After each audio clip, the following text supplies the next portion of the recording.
ایک سوال جو ہمارے سامنے آتا ہے کہ پورنوگرافی ایڈکشن کو بیٹل کرنے کے لیے وہ یہ کہ کسی بھی ہیبٹ کو یا کسی بھی بیہیویئرل پریکٹس کو چینج کرنے کے لیے اصل میتھڈ کیا ہے یا وہ تھیوری کیا ہے جس کو ہم فالو کر سکتے ہیں.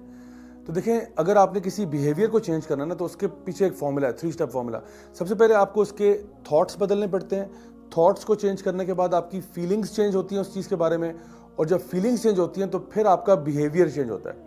اس کی ایک مثال دے کے میں بات سمجھاتا ہوں. اگر ایک انسان لیٹ سپوز کہ ہیروئن ایڈکٹ ہے، آپ کو اس کو ریہیب سینٹر بھیج دیتے ہیں اور وہاں پہ اس کی ہیروئن کی سپلائی بند کروا دیتے ہیں. 6 مہینے آپ نے اس کو وہاں پہ رکھا، اور جب وہ 6 مہینے کے بعد وہاں سے باہر آیا تو وہ دوبارہ ہیروئن کے اندر انوالو ہو گیا. وجہ کیا تھی؟ کیونکہ ابھی بھی اس کے دل میں ہیروئن کی محبت ہے.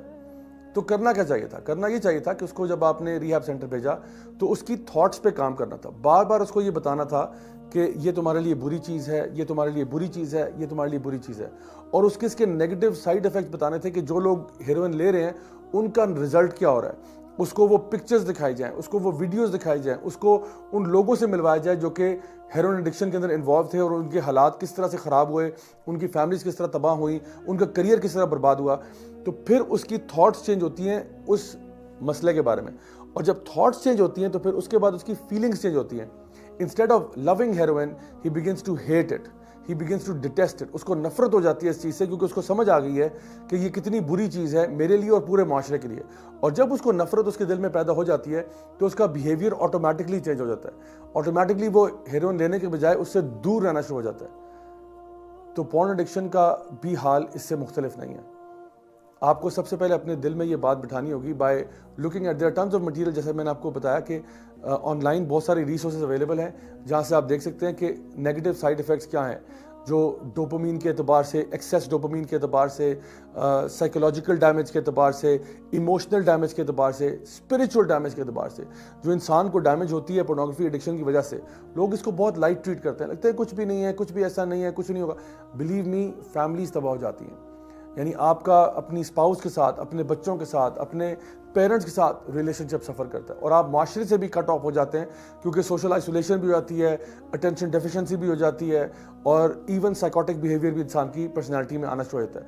اگریشن کی ٹینڈنسیز بڑھ جاتی ہیں.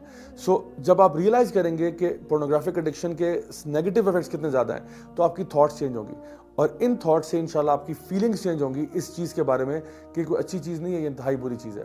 اسپیشلی اگر آپ اس کو اسلامک پرسپیکٹو سے دیکھیں تو کتنی ہی یہ ناپسند چیز ہے اللہ تعالیٰ کو. اور سوچیں کہ ہمارے پیارے نبی جس کی محبت کے دعوے ہم کرتے ہیں، اگر ان کو پتہ چل جائے کہ ہمارا مسئلہ یہ ہے تو سوچیں ہمارے لیے کتنے شرم کی بات ہوگی. انسان دوسروں سے حیا کرے نہ کرے، اللہ سے تو حیا کر لینی چاہیے. اور جب اس کی یہ فیلنگز چینج ہوں گی اس مرض کے بارے میں تو آٹومیٹکلی وہ پھر اپنا بیہیویئر خود چینج کرے گا. کسی کو اس کو فورس کرنے کی ضرورت نہیں پڑے گی، کسی کو اس کو ڈنڈا مار کے سکھانے کی ضرورت نہیں پڑے گی. وہ خود جان جائے گا کہ چونکہ یہ ایک چیز میرے لیے بری ہے، میرے فیملی کے لیے بری ہے، معاشرے کے لیے بری ہے، مجھے اس چیز سے نفرت ہو چکی ہے، اللہ کو اس چیز سے نفرت ہے، اس لیے میں اس چیز کی طرف انگیج نہیں کروں گا، اور وہ آٹومیٹکلی اپنے آپ کو اس ایڈکشن سے باہر نکالے گا.